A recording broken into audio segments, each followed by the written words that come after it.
Perspectiva Global con el analista político internacional Yatsel Román. Bueno, Yatsel, antes de que nos adentremos a los temas de política internacional, como cinéfilo, yo quiero que tú me des tu opinión sobre la película de Joker, que sé que la has visto ya en varias ocasiones. Sí, efectivamente, ha sido una película bastante llamativa porque incluso tiene el récord de mayor estreno en cuanto a taquilla en el mes de octubre en Estados Unidos, $93 millones sin ajustar a la inflación, y no solamente ha ganado mucho dinero, sino que además ha sido completamente valorada por buena parte de la crítica, que la aplaude como una de las mejores cintas del mundo cinematográfico adaptado de cómics. ¿No te parece muy violenta la trama de la película? Bueno, es que efectivamente es una película que trata de un personaje bastante violento, porque uno ha visto quizá las viejas adaptaciones de Batman, como eran en los años 60, y creía que era algo un tanto más cómico, pero lo cierto es que el Guasón, el Joker, o el Bromas, como lo dicen en España. El Bromas. El Bromas. Qué nombre más idiota. El Bromas, pero es un personaje bastante violento, como lo vimos, por ejemplo, en adaptaciones tales como El Caballero de la Noche, de Dark Knight, que fue para mí la película grande de la década pasada, con mejor calidad. Y ahora lo estamos viendo de esta manera, que pudiera, según algunos analistas, llevar a Joaquín Phoenix a competir por el Oscar. Y que algo interesante, un dato, solamente un personaje en la historia del cine ha llevado a que dos actores distintos ganen la premiación. Heath Ledger lo ganó póstumo. Heath Ledger lo había ganado con el Joker, precisamente. Si lo ganara Joaquín Phoenix, sería solamente el mismo personaje, dos Oscars. Exactamente. Pero sería solamente la segunda vez. Sí, pero el mismo personaje. Pero les hago una pregunta. ¿Quién ha sido hasta ahora el único personaje que ha llevado a eso? ¿No lo saben? No. Vito Corleone con Marlon Brando y Robert De Niro. El Padrino 1 y el Padrino 2. Ahora, Yatsel, ¿no te genera preocupación que esto pueda como incitar a la violencia o estimular a algunos jóvenes que se sienten ¿Tú lo ves violento o lo ves también como socialmente? Como realidad. Sí, es una crítica social, pero yo de ninguna manera vería como que la ficción, yo no creo que... Oye, qué fuerte, de verdad. Sí, pero por ejemplo, lo que hemos estado hablando es de comparaciones. Por ejemplo, ¿por qué en países como Suecia, como Dinamarca, como Noruega, que consumen este mismo material, no vemos este tipo de casos? Yo creo que es más un tema de salud mental, pero lamentablemente sí tenemos que recordar cómo de manera trágica en el año 2012 hubo un ataque, una masacre prácticamente en un cine mientras se estaba estrenando la última película de Batman. Entonces, yo no quisiera ligar una cosa a la otra, pero lo cierto es que muchas de estas personas que ya tienen problemas mentales, cuando ven este tipo de películas, se inspiran de alguna manera u otra. Incluso recordaremos que cuando Ronald Reagan fue atacado con balas, fue por una persona que se inspiró en la película Taxi Driver, que es una película que inspiró bastante ahora al Joker específicamente. Pero yo no creo que eso sea un motivo único. O sea, ya se trataría de otras personas que necesitan otro tipo de ayuda. Bueno, pasando ya al plano local. No, pero vamos al local y al internacional. Tu análisis sobre el proceso electoral sobre las primarias. Bueno, lo primero que yo tengo que decir es que a mí me pareció bastante positivo el que pasáramos de los boletines que mantenían en vilo al país a una transmisión constante. En todo momento estábamos viendo cómo iban subiendo los votos y, por ejemplo, comenzamos con Gonzalo Castillo arriba, luego Leonel Fernández arriba, buena parte. De hecho, hubo un momento cuando iban a 84% de los votos escrutados en que en cuestión de 4 minutos cambiaron 3 veces de liderazgo Leonel Fernández y Gonzalo Castillo. ¿Esto por qué lo veo como positivo? Porque en un país tan político como el nuestro, en un país tan polarizado como el nuestro, no quizá al nivel de algunos de nuestros vecinos, pero donde se toma muy en serio el tema político, boletines que pasaran quizá 2 o 3 horas, que se retrasaran, podían llevar a que precisamente esa pasión se desbordara y que viéramos actos violentos. Un caso a resaltar: esta fue una elección bastante pacífica en comparación con otras. Es verdad. Porque, por ejemplo, la última primaria que había hecho el PLD, que habían sido por muchos menos cargos, tuvo un saldo bastante más lamentable. Como 3 muertos. Y la del PRD... Ahora PRM ni se diga. Las históricas del PRD. Por ejemplo, en 1985, cuando fue la primaria entre Jacobo Masluta y José Francisco Peña Gómez, cuando en el primer boletín iba ganando Jacobo Masluta, se armó un tiroteo en el hoy hotel Dominican Fiesta, en ese entonces Dominican Concord, que lleva que se llame el Concordazo, y no pudieron dar ningún otro boletín. Entonces hemos superado esas etapas. También, por ejemplo, superamos, al tener primarias simultáneas, aquel fantasma de la injerencia extrapartidaria.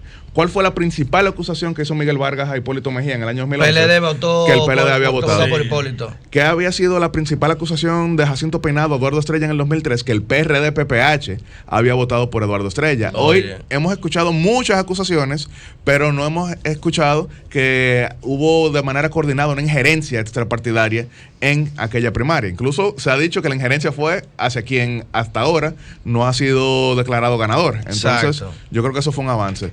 Algo no necesariamente negativo, pero sí lamentable, creo que subestimaron la cantidad de personas que iban a votar, que obviamente no fueron tantísimas, fueron 30% en comparación con un 70% que vota en las elecciones generales, pero ellos aparentemente estaban esperando quizás un 15, 20%, porque mira las mesas que funcionaron. Pero es el promedio en las primarias, no, un 30. Sí, 30 está bien, pero parece que lo subestimaron, porque por ejemplo, con la fusión de mesas que hicieron, que eran muchas menos, se llenaron. Entonces uno veía esa cantidad de filas, veía personas que llegaban y luego se iban, y por ejemplo mucha gente pensaba que la participación iba a ser muchísimo mayor, pero por las filas que veía, y yo por ejemplo resaltaba en redes que las filas largas no necesariamente son reflejo de gran participación, sino de que está yendo lento. De que la lentitud del equipo, es verdad. Porque mira, esta fue la primera ocasión en la que se usó la votación automatizada.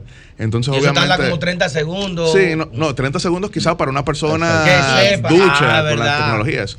Hubo muchas personas que no estaban acostumbradas porque, por ejemplo, no fue que se hizo de manera gradual, sino que de manera total. Esta elección fue automatizada. Algunas personas, esto como no habían ido a simulacros, como no habían escuchado la información. Exactamente, pero hay una parte de responsabilidad de la sociedad porque se hizo un simulacro en el que nada más participaron 2%. Menos de 30.000 personas. Entonces. Efectivamente, pero tenemos que reconocer algo, y es que lo que nosotros tratamos aquí, lo que escucha buena parte de nuestra audiencia, no es lo que le llega a las mayorías. Las personas se mantienen alejadas del tema político. Incluso, mira, unas primarias tan polarizantes como estas, y fue un 30%, que es altísimo, pero hay un 40% que decidió marginarse de este proceso. Pero yo no quiero descartar cualquier tipo de acusación que haya, porque por respeto al expresidente Leonel Fernández, 3 veces mandatario de nuestro país, 12 años gobernante, una persona de bastante experiencia, incluso electoral en el exterior, yo no puedo sencillamente decir que lo que él está diciendo es un pataleo. Claro. Incluso cualquier opinión personal que uno pueda tener sobre Roberto Rosario, sigue siendo un expresidente de la Junta Central Electoral. Entonces uno no puede completamente descartar las acusaciones que haga. Uno puede argumentar, uno puede decir, bueno, me parece que hasta ahora la Junta ha tratado de responder a esas demandas, pero yo no puedo sencillamente decir, bueno, eso es un pataleo, ya todo está dado. Yo creo que tenemos que, por la salud del sistema democrático dominicano, seguir dando las garantías, no solamente a la facción del Partido de la Liberación Dominicana que encabeza Leonel Fernández, sino a la sociedad en general, porque son los mismos sistemas que se usarán en las elecciones del 2020, y si quedan desacreditados, entonces ya tenemos una falla de origen que sería muy lamentable en un país que ha sido el más estable de la subregión, a diferencia de muchos de nuestros Haití, vecinos. rápido, ¿qué está pasando en Haití? ¿Qué tenemos en Haití? Bueno, Haití lleva, por ejemplo, desde octubre del año pasado en fuertes protestas. O sea, ya cumple un año. Sí, en algunos momentos bajan, en otros momentos suben, porque por ejemplo en las de octubre no habían sido tan fuertes. En ese momento recordaremos que el tema principal era que habían anunciado el retiro de los subsidios a los combustibles, por el hecho de que Haití no recauda dinero, y entonces para seguir dentro de los programas del Fondo Monetario Internacional tenía que aumentar las recaudaciones, retirar los subsidios para así cobrar más, y eso entonces en un país que tiene 87% de pobreza, una locura, no iba a ser recibido con aplausos. Se calmaron un poco cuando el gobierno anunció que iba a mantener provisionalmente los subsidios, pero de febrero en adelante las protestas han seguido mucho más fuertes. Vimos que hubo renuncias de primer ministro, luego imposibilidad de confirmar primeros ministros, y ahora estas protestas que piden la renuncia de Jovenel Moïse. Pero ¿qué tú crees que va a pasar? Bueno, yo lo que sí te digo es que en Haití han caído varios gobiernos y todo sigue igual. Entonces yo de ninguna manera puedo endosar ¿Y es cierto que la Balaz y Aristide que están detrás de estas protestas? Bueno, Aristide sigue siendo una persona, un líder que aunque no tiene fortaleza electoral, pero sí controla buena parte de lo que son los barrios en Haití. Soleil, Baremay, Lemoneto, esa parte. Aunque electoralmente es ínfimo. Yacel, y brevemente ya en 30 segundos, en Ecuador, ¿tú crees que estas protestas puedan llevarse al gobierno de Lenín Moreno, o ya Ecuador tiene la suficiente estabilidad política e institucional para resistirlas? Bueno, la norma en Ecuador era que los gobiernos no llegaban al final natural de su mandato. Incluso el único presidente que ha sobrevivido en Ecuador durante los últimos 25 años ha sido Rafael Correa, porque cayó Abdalá Bucaram, cayó Yamil Mahuad, cayó Lucio Gutiérrez. Entonces, incluso, por ejemplo, Velasco Ibarra, que tanto recordábamos como 7 veces presidente de ese país, uno suma... Dame un balcón y yo seré presidente. Pero tú sumas las 7 presidencias... Tú sumas las 7 presidencias... A mí dame 1 millón y yo seré feliz. Pero tú sumas las 7 presidencias de Velasco Ibarra y son 11 años. La generalidad en Ecuador es que los gobiernos no sobreviven. Uno no quiere que eso vuelva, uno no quiere que retorne la inestabilidad, porque ya no es solamente Ecuador. Por ejemplo, Ecuador comparte frontera con Colombia. Colombia, por ejemplo, ya ha visto la removilización de segmentos de la FARC y de la ELN. Entonces, cuando Ecuador entra en inestabilidad en esa frontera que de por sí tiene gran presencia de los grupos guerrilleros extremistas, entonces ya eso crea mayor inestabilidad, desestabilización, que se traduce, por ejemplo, también en mayor tráfico de estupefacientes.